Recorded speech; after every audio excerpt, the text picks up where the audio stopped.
안녕하세요. 저는 마음속에 내 자식을 잠재운 50대 여성입니다. 제 밑으로는 아들 둘이 있었어요. 애아빠가 큰애 10살이 되기도 전에 병으로 죽고 평생 혼자 키운 자식들이죠. 남들은 여자 혼자 아들 둘이 너무 버겁지 않냐고 걱정을 많이 했지만 그렇게 힘들지는 않았습니다. 힘들지 않은 삶이 어디겠어요. 하지만 누구보다도 제게 힘이 되어주던 큰아들 덕에 남편 없이도 힘든 줄 모르고 살았죠. 아버지의 빈자리로 일찍 처리된 아들은 시키지도 않은 집안일을 나서서 하고 공부도 곧잘 했습니다. 가끔 집에 놀러 오던 여동생은 아들이 아니라 딸을 낳은 거 아니냐며 부러워했어요. 상훈아, 너는 나중에 진짜 좋은 남편 되겠다. 어쩜 남자애가 그렇게 세심하고 착실하니? 누가 보면 딸 있는 집인 줄 알겠어. 별거 아닌데요, 뭐. 칭찬해 주셔서 감사합니다, 이모. 어쩜 저렇게 인사성도 바르고 딱 보면 형부 똑 닮았어. 형부 그렇게 된 거 너무 안타깝지만 상훈이 같은 든든한 아들이 있어 얼마나 다행이야. 그러게 나도 상훈이 없었으면 어떻게 살았을까 싶어. 반면 작은 아들은 좀 달랐습니다. 연년생으로 자라 큰아들이나 작은아들이나 별 차이가 없이 키운 것 같은데 어쩜 그렇게 다른지요. 공부는 담쌓아 노트에는 먼지가 내려앉은 지 오래고 컴퓨터 게임으로 밤을 지새우는 일도 많았어요. 상민아, 게임 좀 그만해. 숙제는 안 할 거야? 할 거야. 아까도 한다고 해놓고 2시간이나 지났잖아. 아유, 한다고. 이것만 끝내고 한다고 했잖아. 너 이 녀석 진짜? 그러고 있는 꼴을 보면 한 번씩 성질이 확 나서 컴퓨터 콘센트를 뽑아버리기도 했어요. 그러면 아들은 불같이 화를 내며 분노를 주체하지 못했죠. 그럴 때마다 나서준 건 큰아들이었습니다. 진짜 엄마 미쳤어? 너 엄마한테 그게 무슨 말버릇이야. 구상민, 너야말로 미쳤어? 뭐라 짱나게. 너 앞으로 게임 금지야. 엄마가 분명히 숙제 먼저 하라고 했지? 해야 할 일도 제대로 안 하면서 무슨 게임이야? 네가 뭔데 참견이야. 내가 게임을 하든 숙제를 하든 네가 무슨 상관이냐고. 구상민 너 진짜 안 되겠다. 컴퓨터 상훈이 방으로 옮겨. 그리고 할 때마다 상훈이 허락받고 해. 그런 크고 작은 싸움들이 끊임없었죠. 그러다 보니 작은 아들 때문에 골치 아픈 일도 많았고 말썽을 부리는 통에 학교로 불려가는 일도 잦았어요. 공부를 못하는 건 상관없었어요. 적어도 남에게 피해주는 일은 없어야 하잖아요. 게임 아이템을 학교 친구들에게 강매한다던가 학교 친구들을 PC방에 끌고 가 자기 게임 캐릭터를 키우라고 하는 등 말도 못할 짓을 많이 했죠. 한 학교에 반장하는 형과 문제아 동생인 담임이 학교 선생님들 사이에서도 말이 많았습니다. 죄인처럼 학교에 가면 선생님들의 동정과 연민을 받았어요. 상훈이 어머님, 걱정 많으시겠어요. 예. 죄송합니다, 선생님. 애가 게임에 너무 푹 빠져서 저도 어떻게 해야 할지 모르겠어요. 집에 애 아빠라도 있으면 휘어잡을 수 있을까 싶은데. 요즘 애들 게임에 빠지는 거 문제 많아요. 아빠가 있다고 해서 해결되는 것도 아니고요. 저희 집 애도 틈만 나면 컴퓨터 게임하게 해달라고 하는데 난처할 때가 한두 번이 아니에요. 집에서 못하게 하면 학교 친구들 대동해 PC방 간다고 협박하니 어쩔 수 없이 허락할 수밖에 없었어요. 적어도 집에서 게임하면 밖에서 문제 일으키는 일이 없으니 다행이다 싶었죠. 그렇게 주야장천 게임만 해대니 성적이 뭐 좋았겠나요. 큰아들은 서울권 대학에 갔지만 작은아들은 대학 문턱도 못 들어갔습니다. 그 와중에 큰아들 대학 등록금을 가지고 트집을 잡는 거예요. 형한테 작년에 1,000만 원 들어갔다면서 그럼 나도 줘야지. 그게 무슨 말이야? 너한테 왜 줘야 하는데? 그럼 엄마 나랑 형 차별할 셈이야? 형한테는 주고 나한테는 입 싹 닦는다고? 상훈이는 대학 등록금이잖아. 너도 그럼 대학에 가든지. 대학에 가서 쓰던 내가 알아서 쓰든 결국 나한테 투자하는 건 똑같은 거 아니야? 근데 왜 굳이 대학 가는 자식만 챙기는데? 학교 가서 공부하는 돈이랑 게임에 쏟아부을 게 분명한 돈이랑 같아? 무슨 말도 안 되는 소리를 하고 있어? 기가 막혀서 상대도 하지 않으려고 했는데 매일같이 찾아와 그놈의 돈 타령하는 거예요.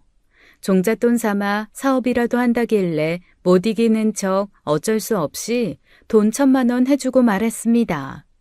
얼마나 시달렸으면 차라리 먹고 떨어지라는 심정으로 준 거예요. 다행히 그의 큰아들이 입대하는 바람에 작은아들이 형처럼 달라는 말은 더는 할 수 없게 되었죠. 그 사실을 알게 된 큰아들이 입대해서 받은 월급을 전부 모아 복학 등록금을 마련했거든요. 엄마, 등록금은 이제 내가 알아서 할 테니까 걱정하지 마. 행여 내 핑계 대면서 상민이 그놈이 돈 달래도 절대 주지 말고. 그거 그대로 뒀다가 엄마 나이 들어 노후 자금으로 써야지. 엄마 노후는 네가 걱정 안 해도 돼. 상민이야 좀 걱정이 되긴 하지만 상훈아, 엄마는 너한테 고마운 게 참 많아. 그러니까 등록금 걱정하지 말고 편하게 공부해. 악바리처럼 뭐든 너 혼자 다 해내려고 하지 말고, 응? 내가 할 수 있는 일은 내가 해. 엄마 고생시키고 싶지 않아. 아빠도 그걸 원하지 않을 거고. 상민이가 두 사람 몫을 하면 사는데 내가 엄마 안 도와주면 누가 엄마를 도와주겠어. 든든한 큰아들은 기어이 성적을 올려 전액 장학금을 받아오더라고요. 작은아들은 그렇게 4년 동안 큰애만큼 저한테 돈을 타갈 생각이었는데 그럴 빌미가 없어지니 나중엔 막무가내였어요. 아이, 돈 주라고. 대학 등록금이라고 생각하고 달라고. 언제는 형만큼이라도 해주라며. 그래서 해줬잖아. 상훈이는 대학 등록금 다 지가 벌고 장학금 타고 다니는데 형한테 든 돈이 없는데 뭘 똑같이 달라는 거야? 아이, 진짜.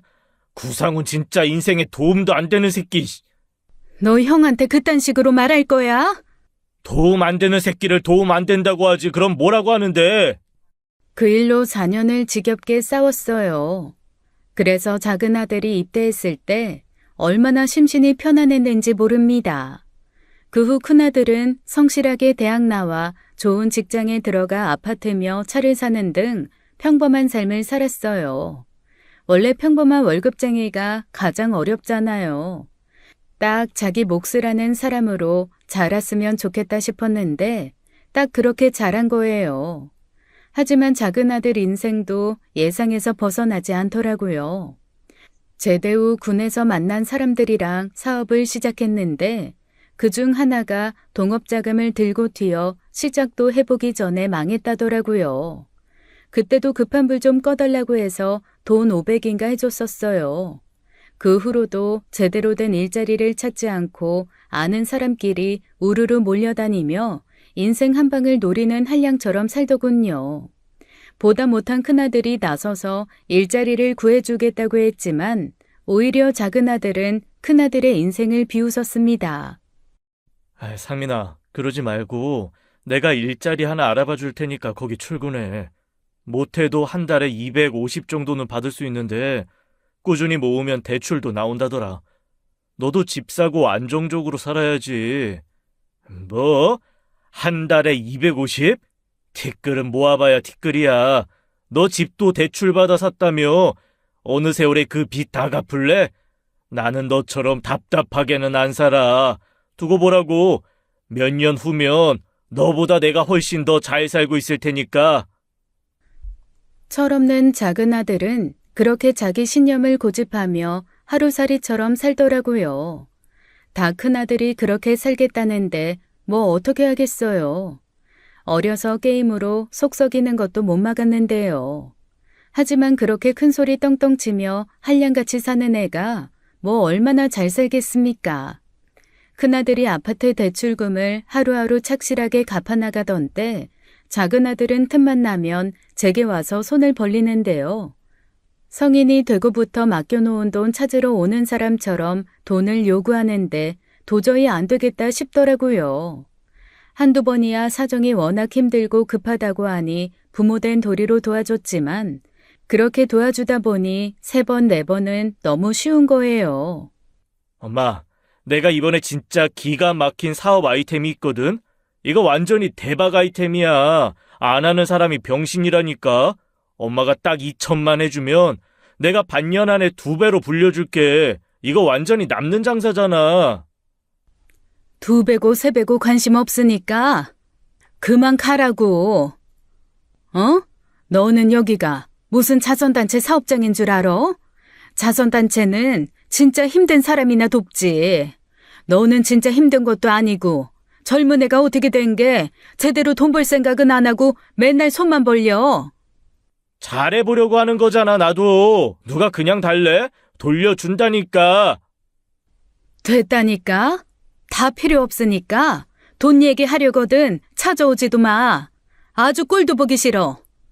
그렇게 단호하게 내쫓아버리고 나니 처음이 힘들지 결국 마음도 편해지더라고요. 제가 안 도와준다고 해서 작은 아들 상황이 안 좋아지는 게 아니라는 걸 받아들이게 된 거예요. 그렇다고 근심이 아주 없는 건 아니었습니다. 모든 게 완벽하고 부족함 없어 보이는 큰아들에게 유독 여자가 안 생기더라고요. 큰아들 성격상 20대 후반이면 진득하게 만나는 여자친구 하나쯤은 있을 법한데 있나 싶으면 금세 헤어지는 것 같은 거예요. 언니, 상훈이는 결혼 안 한대? 아파트도 있고 차도 있고 직업도 탄탄한데 왜 소식이 없어? 인물이 빠지는 것도 아니고 성격은 두말할 것도 없는데. 그러게 말이야. 결혼 생각이 없는 건 아닌 것 같은데 영 소식이 없네. 언니한테도 별말 안 해? 한번 물어보지. 괜히 애 스트레스 받을까 봐 그렇지. 혼자서도 잘 사는데 내가 괜히 욕심내는 것 같아서. 이만큼 잘 살아주는 것만으로도 고마운데 결혼까지 재촉하면 내가 너무 양심 없지 않나 싶어서. 그래도 슬쩍 한번 물어봐. 언니 생각해서 못 가는 걸 수도 있잖아. 내 생각 때문에 못 간다고? 그게 무슨 말이야? 괜히 언니 혼자 남는 거 걱정돼서 못 갈 수도 있지. 결혼하면 지금보다 더 찾아오기 힘들 거 아니야. 자기 가정 꾸리느라 언니한테 소홀해질 텐데 그 속 깊은 애가 거기까지 생각할 수도 있잖아. 여동생 말을 듣고 보니 아차 싶더라고요. 큰아들 성격이면 충분히 그러고도 남았으니까요. 그래서 그 주 아들이 왔을 때 처음으로 결혼에 대한 계획을 물었습니다. 상훈아, 만나는 여자애는 없어? 아니, 엄마 친구 보니까 곧 결혼한다고 청첩장 주더라고. 그러면서 너는 소식 없냐고 하는데 듣고 나니 좀 궁금해서 말이야. 아직 결혼 생각은 없어. 뭐 사람이 있어야 하지. 만나는 사람이 없어? 상훈이 너라면 여자애들이 줄을 설 줄 알았는데. 아, 아유, 엄마는 엄마네. 나 생각보다 여자들한테 인기 없어. 놀 줄 몰라 심심하다나. 뭐 예전에 여자친구가 한번 그런 적 있긴 해. 있긴 있었구나. 엄마는 괜히 엄마 때문에 네가 결혼이 늦어지나 해서. 엄마 때문에? 그게 무슨 말이야. 엄마 때문에 늦어지긴 왜 늦어져. 엄마 생각하면 얼른 결혼해서 귀여운 손주 하나 낳아드리고 싶은데 이상하게 뭐 만나는 여자가 없는 건 아닌데 매번 결과가 좀 별로 안 좋아. 잘 만나다가도 갑자기 연락이 끊긴다거나 뭐 느닷없이 헤어지자거나 그런 거 보면 내가 문제가 있나 싶기도 하고. 네가 문제가 있긴 뭐가 있어? 어디 왕족 공주를 갖다 붙여놔 봐. 집안 하나가 좀 딸리지 너 하나 부족한 거 하나도 없어. 아, 아유, 알았네요. 결혼할 사람 생기면 엄마한테 바로 이야기할게. 지금은 만나는 사람도 없고 결혼할 생각도 없어. 생각보다 여유 있는 큰아들의 말에 한시름 놓았죠. 그런데 제 고민을 알게 된 작은아들이 제게 빈정대며 그러는 거예요.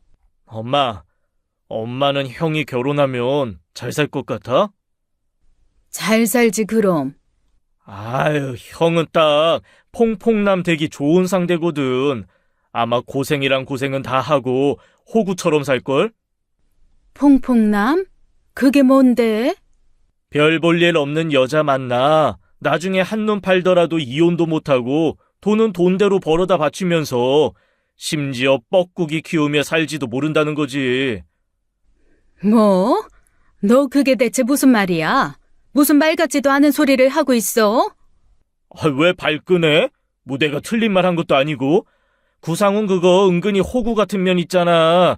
여자가 작정하고 꼬시면 금세 넘어갈 거 뻔한데 이상한 여자 만나 결혼에 그렇게 살 바에야 지금처럼 혼자 사는 게 100배 1000배 낫지 않겠어? 네 형이 그럴 사람이라는 거야? 우리 애가 착해 빠졌어도 그렇게 사리 분별 못하는 애 아니야. 너는 형을 알기를 아유 됐다. 내가 너랑 무슨 말을 하니.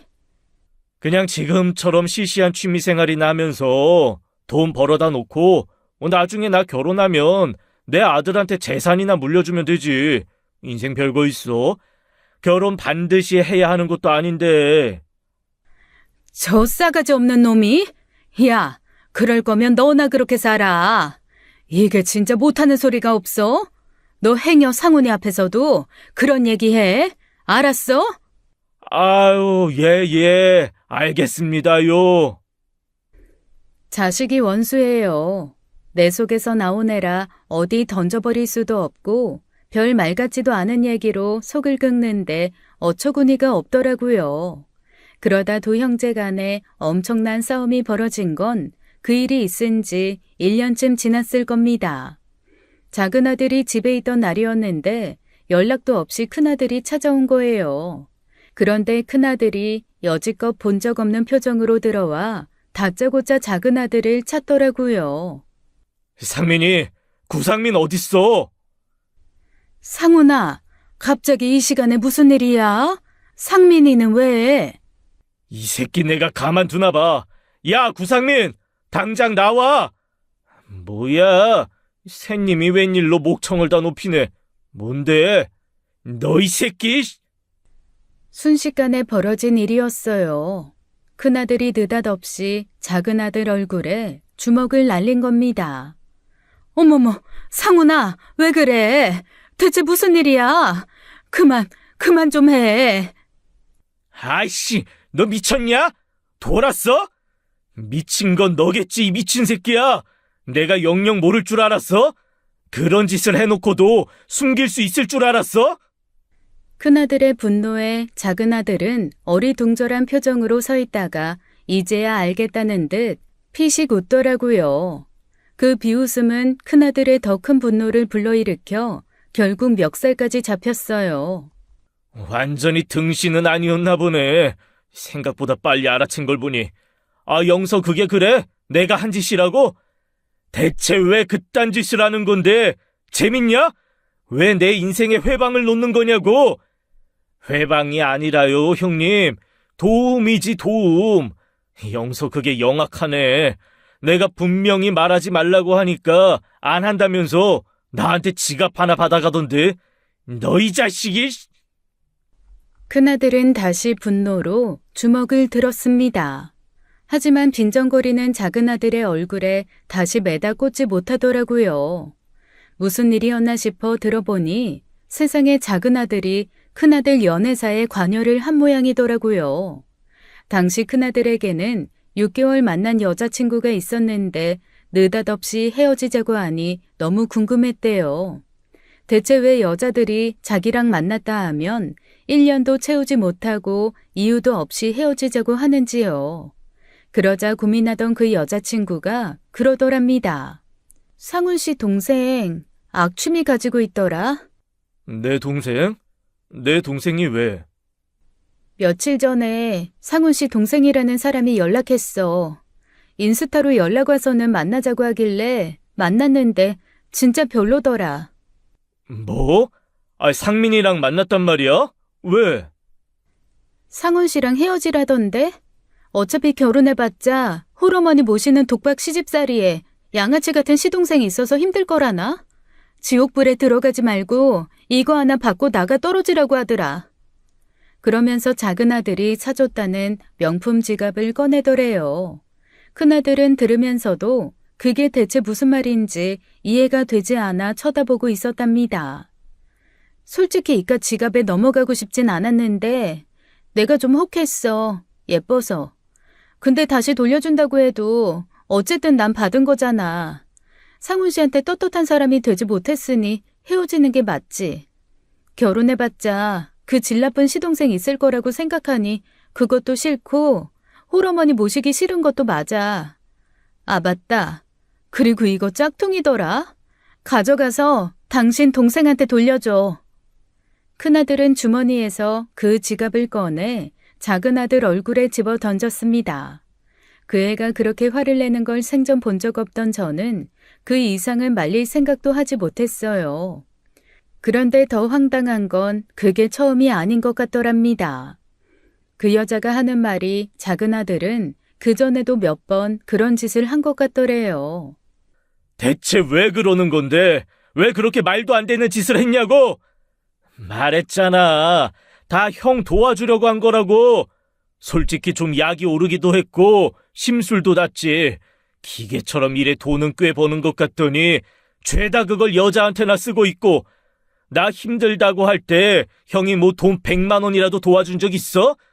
형제한테도 안 쓰는 돈 여자한테 쓰는 게 꼴 같잖아서 인맥도 좀 쓰고 형 SNS도 좀 뒤져보고 애 좀 쓴 거지. 넌 진짜 구제불능이다. 회생하기 힘든 아주 최악의 구제불능이야. 그렇게 봐주니 고맙네. 구제불능한테 적선이라도 해주시든가. 듣자 하니 저도 너무 기가 막히고 황당해 가만히 있을 수 없었습니다. 그래서 작은 아들을 툭툭 치며 물었어요. 너 그게 사실이야? 그동안 네 형 만나는 여자들 다 회방 놓고 다녔다는 게 사실이냐고. 아이, 장난이야, 장난. 근데 나한테 고마워해야 하는 거 아니야? 하나같이 짝퉁 지갑에 해불쩍해선 형 배신한 건데, 영석애는 좀 별종이긴 하다. 별로 그렇게 의리 있는 것 같지도 않더만. 너 나가라.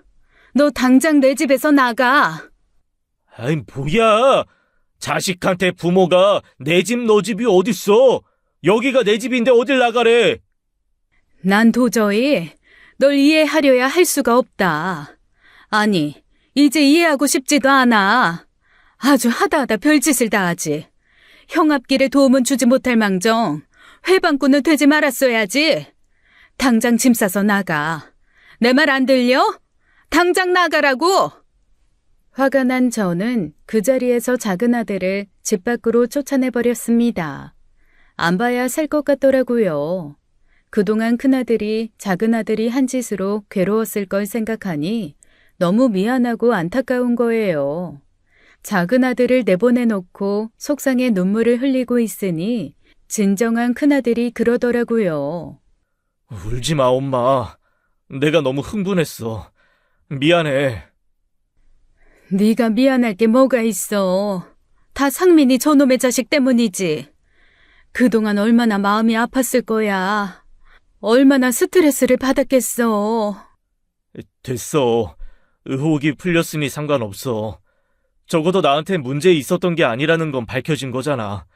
상민이 저 새끼 말대로 결국 결혼까지 하긴 힘든 사람 놓친 것뿐이니 아쉽지도 않고, 그냥 나한테 그런 짓을 했다는 게 믿기지가 않았을 뿐이야. 대체 왜 저러나 몰라. 같은 뱃속에서 나와서 똑같이 키웠는데 왜 혼자 모난 돌처럼 구냔 말이야. 미안해, 엄마. 나 아무래도 상민이 전처럼 보고 살기는 좀 힘들 것 같아. 그러니까 이해 좀 해줘. 당연하지. 절대 만나지도 말고 연락도 하지 마. 그렇게 두 형제는 남이 되었지만 저는 속이 다 편했습니다. 누군가는 그래도 형제인데 그렇게 남처럼 살게 해선 되냐? 부모 역할을 제대로 하라고 충고하는 사람도 있었어요. 하지만 제 생각은 달랐습니다. 어려서부터 오래 지켜본 건 엄마인 저잖아요. 도움이 안 되면 어떻게든 한쪽을 떨어뜨려 놔야지요. 그렇지 않으면 결국 골마 썩게 되는 걸요.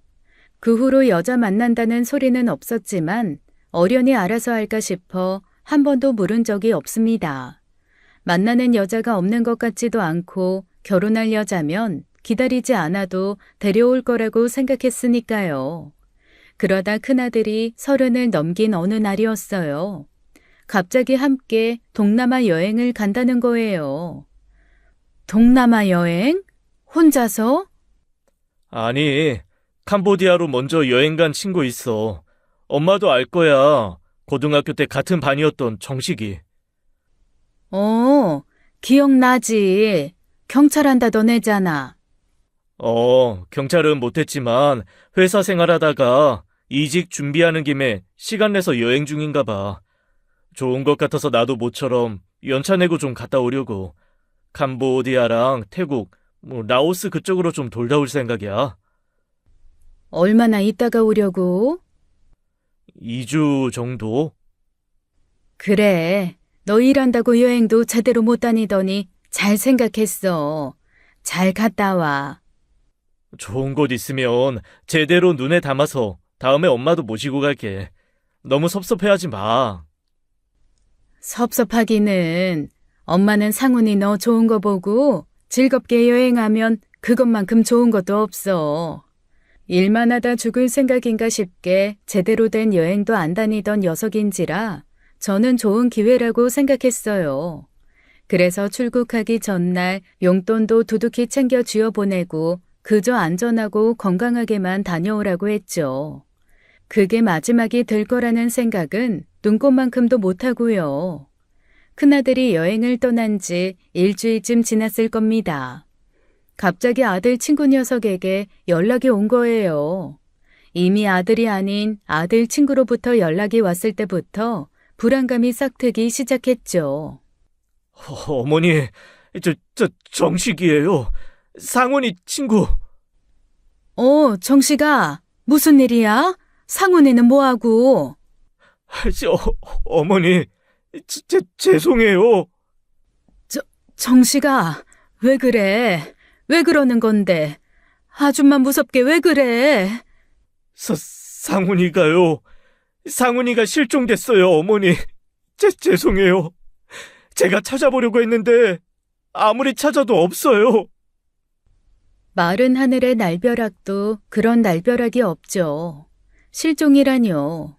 환한 미소로 인사하며 집을 나서던 아들이 그 먼 타국에서 실종이 됐다는 겁니다.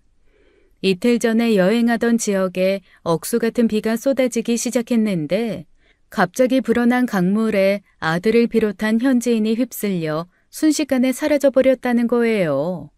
뒤늦게 현지 경찰들과 교민들의 도움을 받아 찾아보려고 했지만 못 찾았다면서요.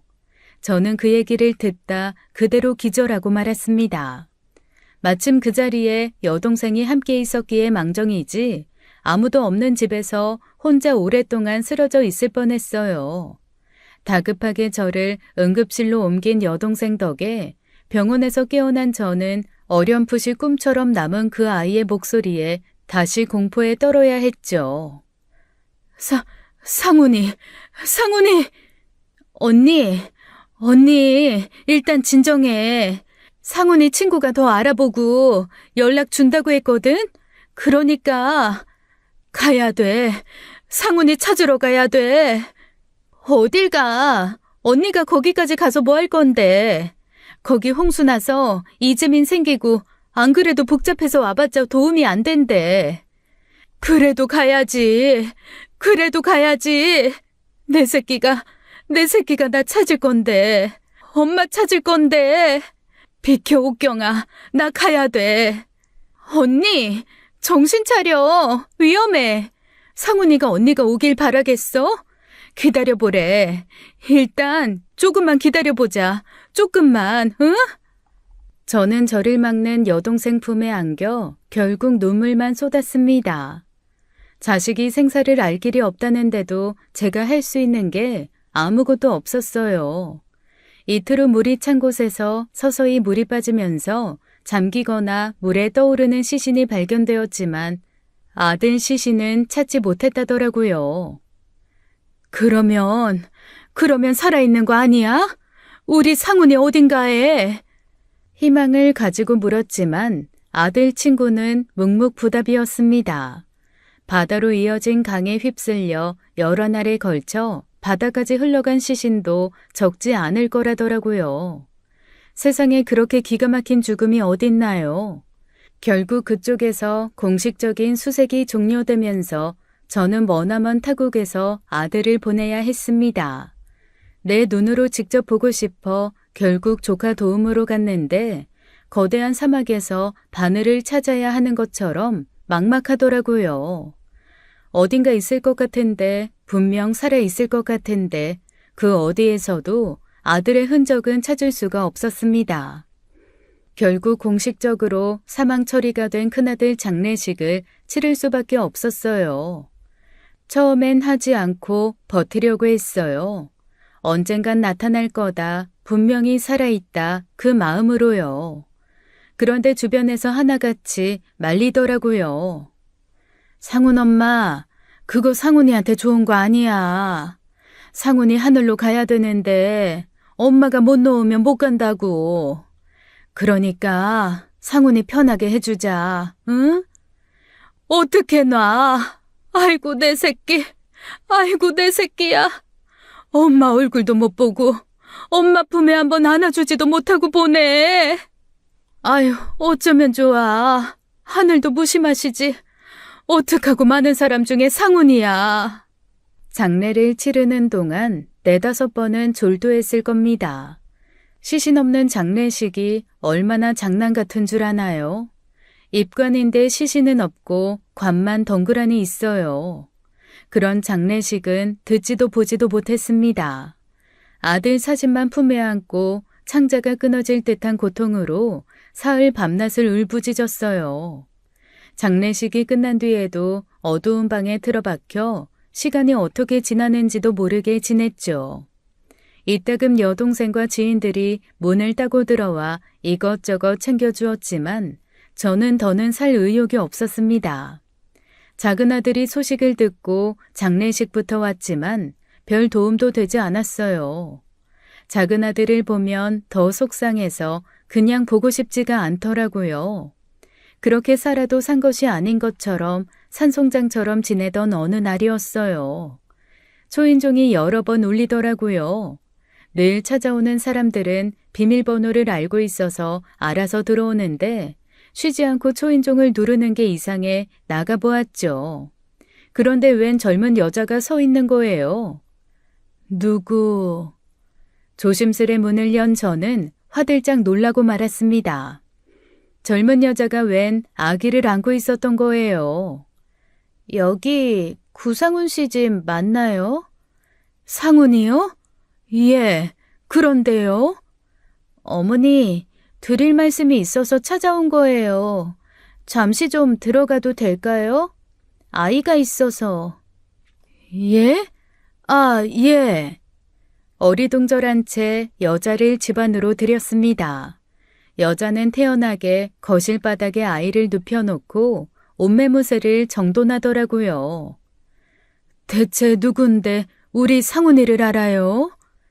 어머니, 이 아이 상훈 씨 아이예요. 예? 그 여자는 저희 집 거실 바닥에 누워있는 그 아이가 죽은 큰아들의 아이라고 했습니다. 세상이 저를 놀리는 건지 연달아 믿기지 않는 일들이 생기니 순간 이게 꿈이구나 싶더라고요. 느닷없는 아들의 죽음도 모자라 생뚱맞게 큰아들의 아이라뇨. 믿기 어려우시면 어머님이랑 유전자 검사 해보셔도 돼요. 틀림없이 상훈 씨 아이 맞아요. 결혼을 전제로 만나다 저희 집 사정 때문에 헤어지게 됐거든요.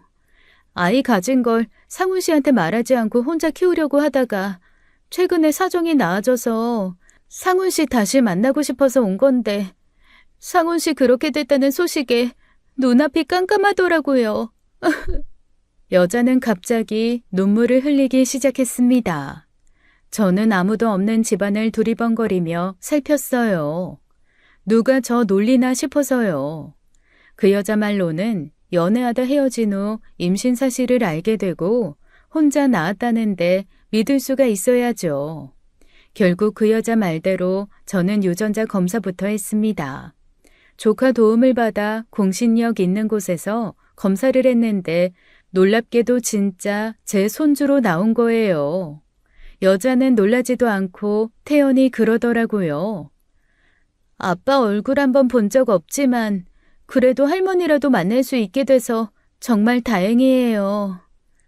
이거 좋아해야 하는지 슬퍼해야 하는지 모르겠네요. 아이는 어떻게 키울 생각이에요? 사는 곳은 어딘데요? 사실 하던 일을 다 그만두고 아이를 낳았어요. 원래는 상훈 씨 만나서 얘기 나눠보려고 했는데 현재로서는 갈 곳이 정해지지 않았고요.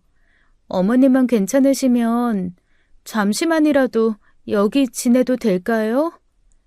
안 될 리가 없었죠. 저는 내심 그 여자, 그러니까 내 며느리가 될 뻔한 그 아이가 남아줬으면 했거든요. 아들을 똑 닮은 손주를 계속 보고 싶었으니까요. 그래서 저는 당분간 그 여자를 제 집에 머물게 했습니다. 그 소식을 들은 여동생은 기가 막힌다고 하면서 갑자기 아들 재산에 대해 묻더라고요. 그럼 상훈이 재산은 다 걔한테 가는 거네? 재산? 아, 아무래도 그렇지. 자식인데 상속해야지. 언니, 바로 그렇게 해주지 마. 어차피 언니 아니면 상훈이 자식인 거 밝히는 거 쉽지 않을 텐데. 왜? 왜긴 왜야. 언니 그 애 보고 살고 싶다며. 근데 애 엄마가 상훈이 재산만 꿀꺽하고 평생 애 안 보여주면 어떡해? 그래도 괜찮겠어? 그건 안 될 일이었어요. 그 애를 머물게 한 이유는 다 우리 큰아들 핏줄 때문인 건데 재산을 넘겨주면 모든 걸 빼앗기게 되는 셈이잖아요. 그래서 저는 고민 끝에 그 여자를 불러다가 이야기했습니다.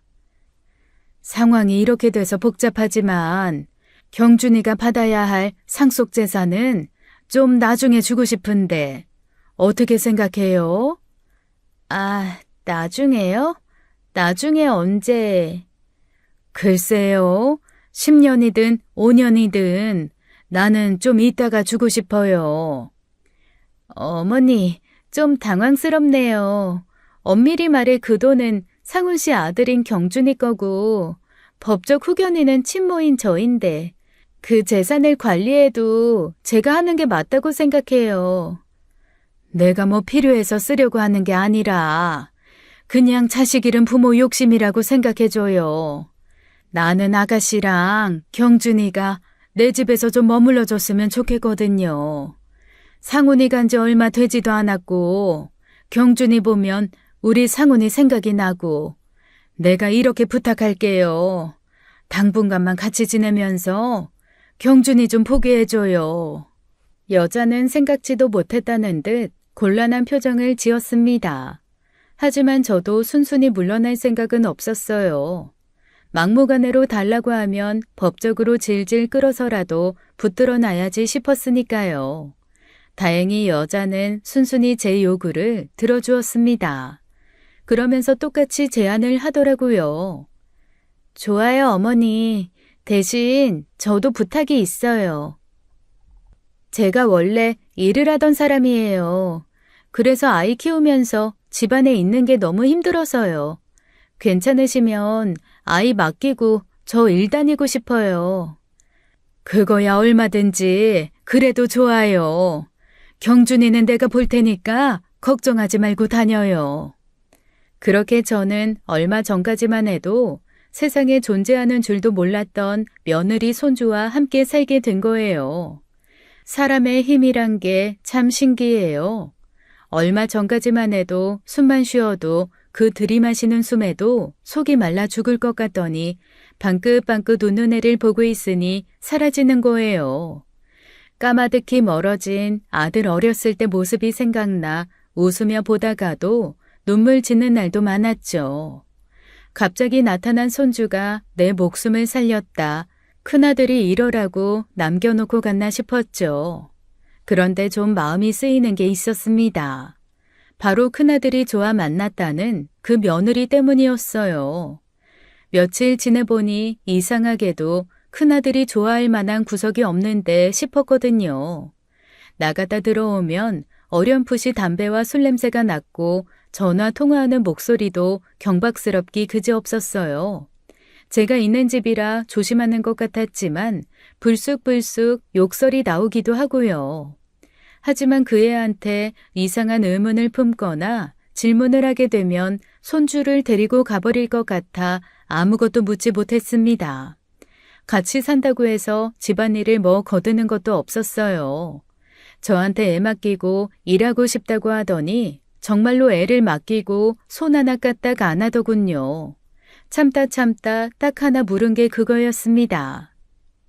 근데 우리 상훈이는 어떻게 만난 거예요? 네? 아, 소개팅으로 만났어요. 예? 아, 그렇구나. 근데 그걸 한 번만 물은 건 아니거든요. 두세 번 같은 질문을 했는데 만난 이유가 물을 때마다 달라졌어요. 처음엔 거래처 인연으로 만나게 됐다. 자기가 큰아들 회사 계약직으로 들어가게 됐다가 만나게 됐다더니 이번엔 소개팅으로 만나게 됐다는 거예요. 그러니 수상해도 너무 수상하잖아요. 만나면 안 될 곳에서 만나지 않은 이상 왜 그런 거짓말을 하겠어요. 작은 아들은 몰라도 큰아들 속은 어느 정도 짐작하고 살았다고 생각했는데 그게 아니었죠. 게다가 그게 전부가 아니었습니다. 어머니, 죄송한데 저 한 50만 빌릴 수 있을까요? 50? 그래요. 감사합니다. 저한테 한 푼, 두 푼 돈을 빌리는 거예요. 처음 한두 번은 얼떨결에 필요해서 그랬나 보다 하고 줬는데 그 횟수가 점점 잦아지는 겁니다. 하도 빌려주란 말은 하고 갚을 생각을 안 하길래 한 번은 물어봤어요. 근데 왜 그렇게 돈이 필요해요? 네? 아, 경준이 때문에요. 이것저것 들어가는 돈이 많네요. 아, 근데 어차피 경준이 양육비는 경준이가 받을 상훈 씨 재산으로 들어가는 거잖아요. 그냥 미리 준 셈 쳐주세요. 그런 이야기를 대놓고 뻔뻔하게 하는 사람이니 제가 큰아들 짝으로 감히 상상이나 하겠냐고요. 그러다 진짜 이상하다 싶은 것을 보고야 말았습니다. 큰아들이 그렇게 되고 나서 자기 딴에는 하나 남은 자식이라고 작은아들이 집을 자주 드나들었거든요. 저도 처음엔 형한테 애가 있었다는 사실에 놀라더니 자주 와서 삼촌이라고 놀아주기도 하고요. 그래도 집에 큰일 생기고 나서 철이 좀 들었다 싶은 행동을 보이던 어느 날이었어요. 애 목욕시키고 나오는데 거실 소파에서 둘이 찰싹 붙어 이야기하는 모양새가 영 이상하더라고요. 야, 나 옆구리에 살 많이 쪘단 말이야. 이 정도면 뭐 애교지. 살찐 것도 아닌데. 아, 만지지 말라고. 아무리 그래도 큰애랑 결혼할 뻔한 사이면 둘이 형수 시동생 사이인 건데 그건 좀 아니잖아요. 저들끼리는 말 편하게 하기로 한 모양인데 보기엔 그게 좋지 않으니 자중해달라 이야기했죠. 하지만 앞에서는 주의하겠다 해놓고 돌아서면 또 둘도 없는 친구처럼 친하게 지내는 겁니다. 며느리는 아무래도 조심스러워 아들을 불러다 그랬어요. 상민아, 아무리 상훈이가 없어도 혜정이는 네 형수야. 적당히 거리를 둬야지. 둘이 너무 그렇게 가깝게 지내면 남들이 욕해. 남들 보는 앞에서 그러는 것도 아닌데 뭐가 걱정이야. 사이좋게 지내면 좋은 거지. 경준이 엄마면 가족인데 가족끼리 좀 편하게 지내면 안 돼? 그게 아니라 편한 것도 정도가 있는데 너네는 너무 보기 불편해서 그래. 아무리 가족이라도 선은 지켜라, 응? 아유, 알겠습니다요. 제가 작은 아들의 행동이 더 거슬렸던 건 큰아들이 그렇게 되기 전 작은 아들과 있었던 일 때문이기도 했어요. 큰아들이 만나는 여자마다 회방 놓았던 그 일이요. 그러다 보니 더 곱게 보이지 않았던 게 사실이었어요. 그런데 그것들이 기어이 제가 보는 앞에서 선을 넘고야 말더라고요. 밤중에 깬 손주한테 분유를 먹이고 나오는데 베란다에서 둘이 껴안고 있는 걸 보게 된 겁니다. 저것들이 드디어 미쳤구나, 천지분간을 못하는구나 싶던 그때였어요. 갑자기 작은 아들이 그러더군요. 아, 진짜.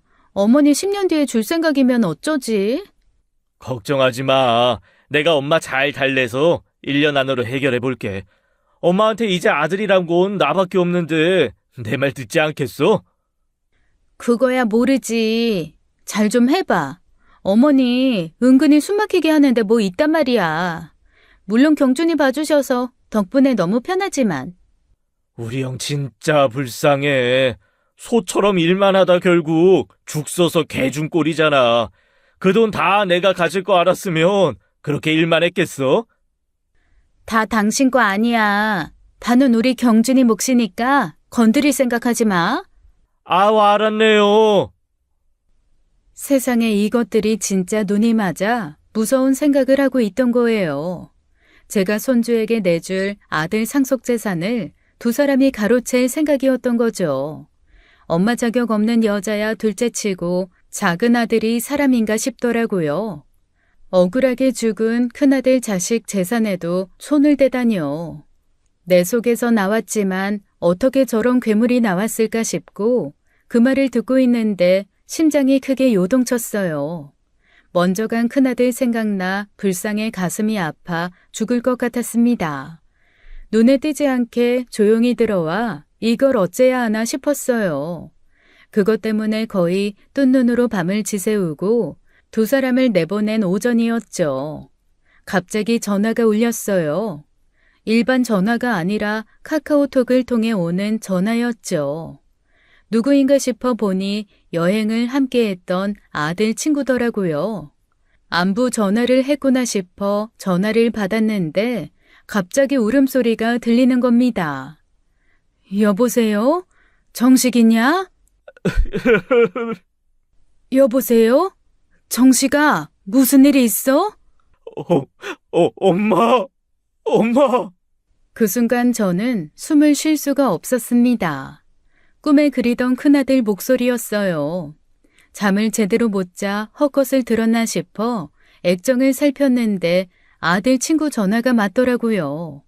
그런데 그 전화기에서 울리는 목소리는 영락없이 큰아들이고 엄마라고 찾으니 얼마나 놀랐겠어요. 엄마, 나야, 상훈이. 상훈아!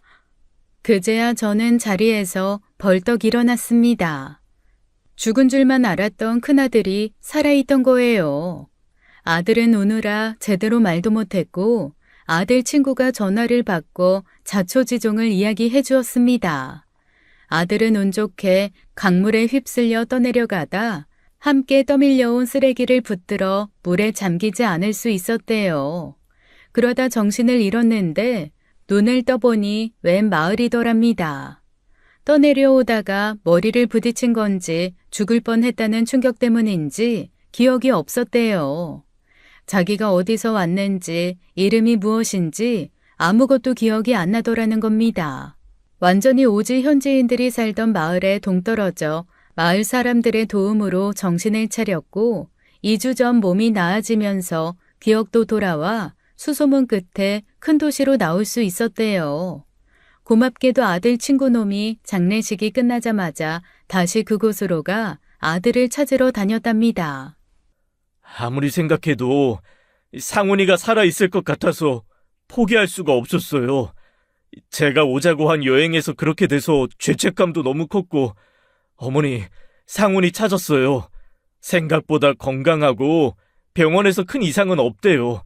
여권 문제만 해결되면 금방 돌아갈 수 있을 것 같아요. 아이고, 하나님 부처님 천지신명님, 감사합니다. 감사합니다. 한바탕 아들을 붙들고 오열한 저는 문득 손주가 보여 아들에게 얘기해 주었어요. 너 지금 내가 누구랑 같이 지내고 있는지 알면 까무라칠 거야. 그게 무슨 말이야? 상훈이 너 오자마자 아빠 되게 생겼어. 너 닮아서 애가 똑 부러지고 예쁘다. 어? 애? 애 아빠? 엄마 그게 대체 무슨 말이야? 얼떨떨하겠지. 생각지도 못한 애가 있었다니 얼마나 놀라겠어. 혜정이 기억은 나지? 혜정이가 네 애를 낳았대. 엄마 그게 무슨 말이야? 혜정이라니? 혜정이가 누군데? 저는 그때까지만 해도 큰아들이 아직 기억이 제대로 돌아오지 않은 거라고 생각했어요. 그런데 아들은 시종일관 며느리를 모른다고 하는 겁니다. 엄마, 나 진짜 그런 사람 몰라. 지금 사진 보내줄 수 있어? 혜정이라니. 내가 만났던 여자친구 중에는 그런 사람 없는데 애가 얼마나 됐다고? 애가 지금 막 10개월 됐는데. 10개월? 엄마, 나 그때 여자친구 있었어. 정석영이라고 하는 비서실에서 근무하는 여자애. 단발머리에 키는 나보다 한두 뼘 정도 작은 아담한 애야. 아닌데? 키가 딱 상민이만 해. 좀 커. 그러면 나 정말 모르는 사람이야. 근데 그 여자가 내 아이를 낳았다고 왔다고? 이게 대체 무슨... 그럴 리가 없어, 상훈아. 내가 혹시 몰라서 나랑 유전자 검사도 했는데 조손관계라고 했다니까? 조손 관계? 그러다 문득 지난밤 두 사람이 나눴던 대화가 생각나 아들에게도 이야기했어요. 제 이야기를 곱씹던 큰아들은 갑자기 돌연 심각한 목소리로 그러더군요. 엄마 일단 나 살아있다는 거 아무한테도 말하지 마. 아무한테도? 아무한테도. 이모한테도 말하지 마. 알았지? 나 조만간 갈게. 그렇게 저는 큰아들이 돌아오기만을 손꼽아 기다렸습니다.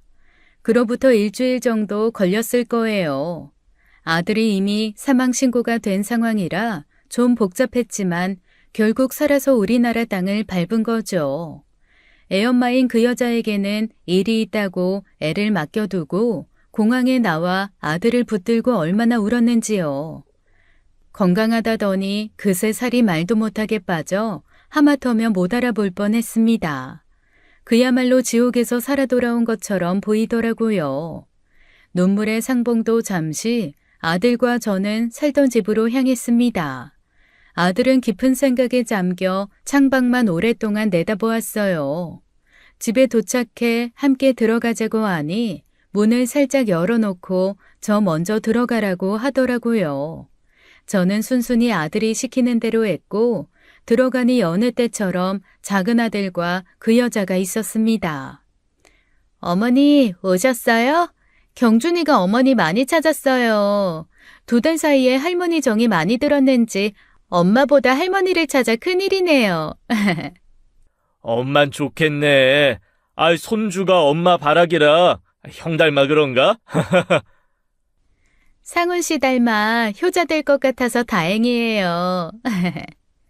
오자마자 제 품에 애를 맡기며 자기들끼리 하하호호 잘도 떠들더라고요. 그때 뒤에서 아들이 다가왔어요. 누가 내 아들이라고? 두 사람은 무슨 소리인가 싶어 고개를 쭉 빼더군요. 그때 저는 큰아들이 기억을 잃은 게 아니라 정말로 그 여자를 모른다는 말이 진실이란 걸 알았습니다. 제 형을 보자마자 사색이 된 작은 아들과 달리 그 여자는 처음 보는 사람인 양 어리둥절한 표정을 지었거든요.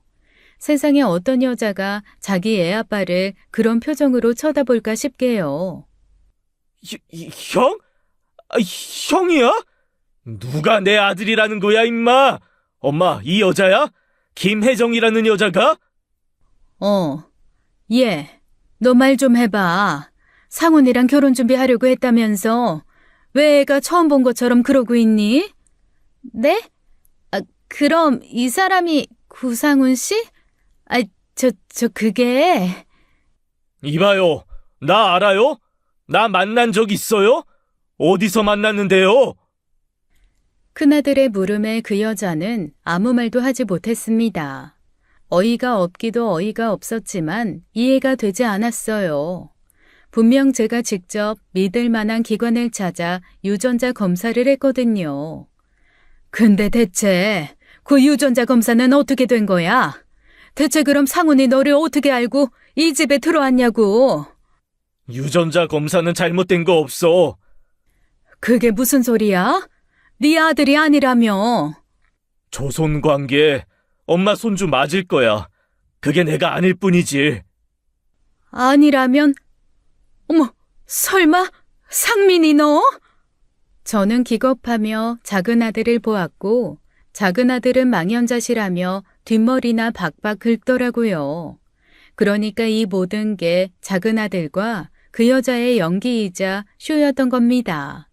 제가 큰아들을 잃고 판단력이 흐려지고 제대로 생각할 수 없게 된 틈을 타 벌인 일이었어요.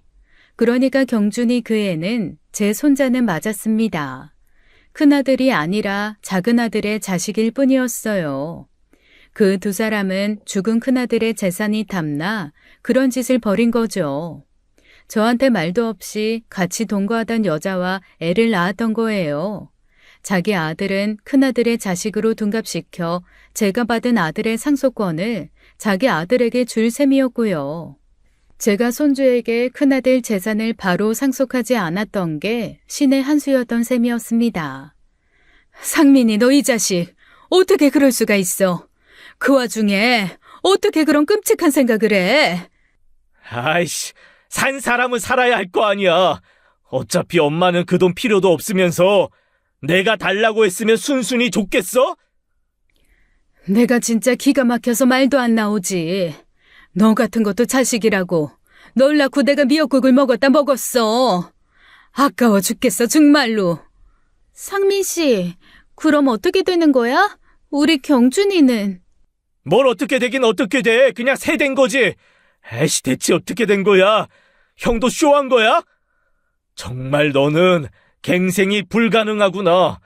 내가 죽기를 기다린 혈연 같은 거 나 필요 없다. 지금 당장 이 집에서 나가. 저 여자 그리고 네 자식 데리고 지금 당장. 아이씨, 개선 장군 납셨네. 간다고요. 가! 잘한 것도 없으면서 잘못했다 싹싹 빌지는 못할 망정 그렇게 큰 소리치고 가더라고요. 큰아들은 거기서 멈추지 않았습니다.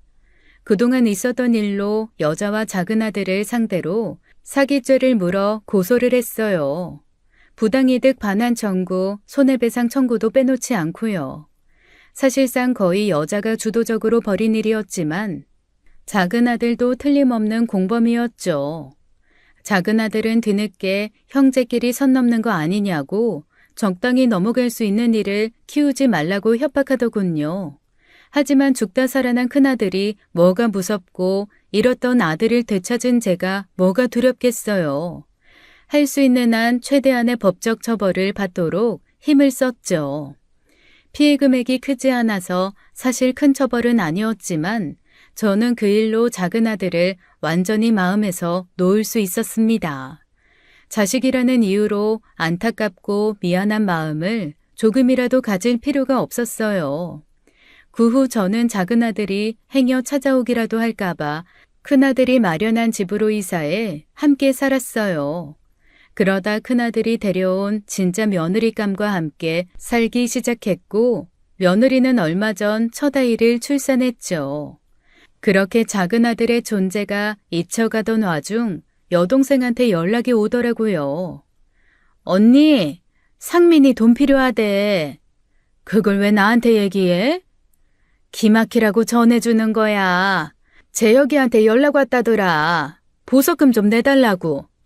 뭐? 그럼 지금 구치소에 있다는 거야? 아휴, 가지가지 안 해. 재혁이가 모르쇠 하고 끊어버렸대. 그러면서 언니한테도 연락 가겠다고 이모 걱정된다고 말해주더라. 언니, 마음 단단히 먹어. 단단히 먹을 것도 없어. 내 자식은 상훈이 하나니까. 자식한테 정 떨어지면 아무리 부모라도 매정해지는 법이죠. 구치소에 들어가 보석금이 필요하다는데 안타까운 마음은커녕 들어가서 정신이나 차렸으면 싶었습니다. 사람은 쉽게 바뀌지 않는 법이니까요. 전 오래전 이미 작은 아들은 가슴에 묻어두기로 했어요. 아마 다시 꺼내보지 않을 가슴속 아주 깊은 곳에 묻어두었죠. 얼마 남지 않은 세월 당장 눈앞에 있는 자식들 챙기며 살아가야겠습니다.